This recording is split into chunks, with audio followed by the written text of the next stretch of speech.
Japanese encephalitis বা তেনেকুৱা Japanese encephalitis সদৃশ যিটো ৰোগ সেই ৰোগটো আমি সাধাৰণতে AES বুলি কওঁ যিটো জাপানী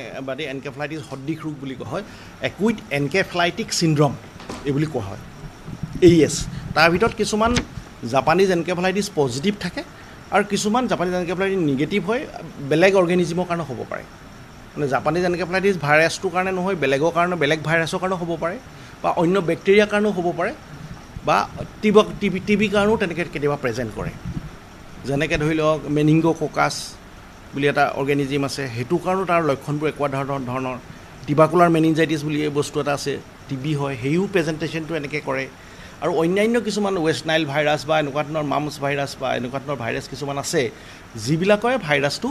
AES সদৃশ বুলি কোৱা হয় তাৰমানে এনকেফেলাইটিছ সদৃশ কিন্তু এনকেফেলাইটিছ নহ'বও পাৰে এতিয়া তাহাঁতক ভৰ্তি কৰাৰ পিছত আমি লাম্বাৰ পাংচাৰ কৰোঁ এই পিঠিৰ পৰা পানী উলিয়াওঁ এইটো আমাৰ CSF বুলি কয় চেৰিব্ৰো স্পাইনেল ফ্লুইড পৰীক্ষা কৰি আৰু ব্লাডৰ পৰীক্ষা কৰিও তাৰ ডায়েগন'চিছ কৰা হয় এইটো জাপানিজ এনকেফেলাইটিছ হয় নে অন্য কিবা হয় তেনেকুৱা ধৰণৰ বেমাৰবিলাক আপোনালোকে দেখিছে যে জাপানিজ এনকেফেলাইটিছ সদৃশ বা জাপানিজ এনকেফেলাইটিছ এনেকুৱাবিলাক বেমাৰ সাধাৰণতে কি হয় গৰমৰ দিনত হোৱা দেখা যায় ছামাৰ ছিজনত আপোনালোকে দেখিব এপ্ৰিল মাহৰ পৰা আৰম্ভ হয় আৰু প্ৰায় ছেপ্টেম্বৰ মাহলৈকে এইটো বস্তু থাকে তাৰ পৰা এইটো কমি যায় কেতিয়াবা ইপিডেমিকো হয় যিটো ইপিডেমিক আজি বহুত বছৰ ধৰি আমাৰ ইয়াত হোৱা নাই বা এণ্ডেমিকো দেখা গৈছিলে এটা সময়ত সেইটো আমাৰ নাইকিয়া হৈ গ'ল এতিয়া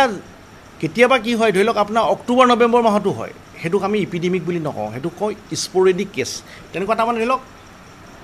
এটা কেছ কেতিয়াবা ওলাব পাৰে বা দুটা কেছ ওলাব পাৰে কিন্তু সেইটো ছিজনটো তাৰমানে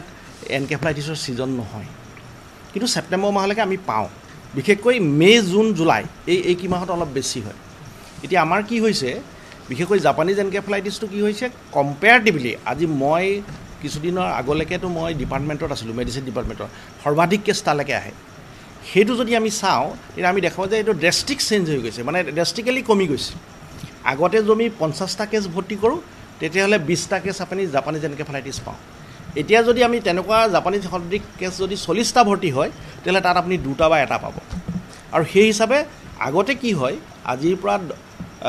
10 বছৰ আগত বা 12 বছৰ আগত আপুনি দেখিব যে তেওঁলোকৰ ভিতৰত যদি 20টা পজিটিভ কেছ হয় তাৰে দেখিব 5টা 6টা বা 7টা পেচেণ্ট এক্সপায়াৰ কৰে আজিকালি কেছ যদি 20টা পজিটিভ আপুনি দেখিব এটা গৈছে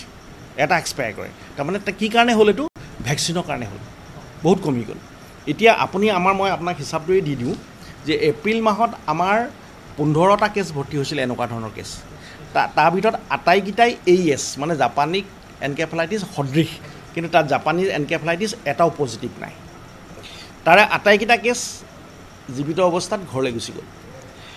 আমি যদি মে' মাহৰ কথা কওঁ তাত 13টা কেছ ভৰ্তি হৈছিলে 13টা কেছৰ আটাইকেইটাই AES জাপানিজ এনকেফেলাইটিছ এটাও নাই আটাইকেইটাই ভাল হৈ গ'লগৈ তাৰমানে মই যে যিখিনি কথা ক'লোঁ যে বেলেগ ভাইৰাছৰ হ'ব পাৰে বেলেগ বেক্টেৰিয়াৰ পৰা হ'ব পাৰে বা অন্যান্য অৰ্গেনিজিমৰ হ'ব পাৰে সেই তেনেকুৱা ধৰণৰ অৰ্গেনিজিমৰ পৰা ওলাইছে কিন্তু আটাইকেইটা ভাল হৈ গুচি গৈছে তাৰপিছত আপোনাৰ জুন মাহত যদি কওঁ জুন মাহত 46টা কেছ ভৰ্তি হৈছিলে এই 46টা কেছৰ 44টা কিন্তু AES মানে জাপানিজ এনকেফেলাইটিছ সদৃশ আৰু 2টা জাপানিজ এনকেফেলাইটিছ পজিটিভ এই 46টা আটাইকেইটা ভাল হৈ গ'ল এনকেফেলাইটিছো ভাল হৈ গ'ল আৰু এনকেফেলাইটিছ সদৃশো ভাল হৈ গ'ল কিন্তু জুলাই মাহত 42টা কেছ ভৰ্তি হৈছে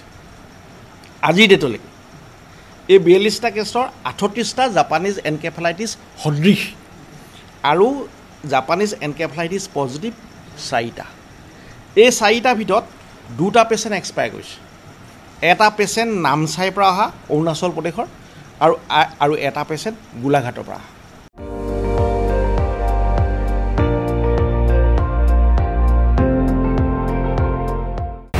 আপুনি চাই আছে ND24 সৰ্বশ্ৰেষ্ঠ নহয় সৰ্বোত্তমৰ দৌৰ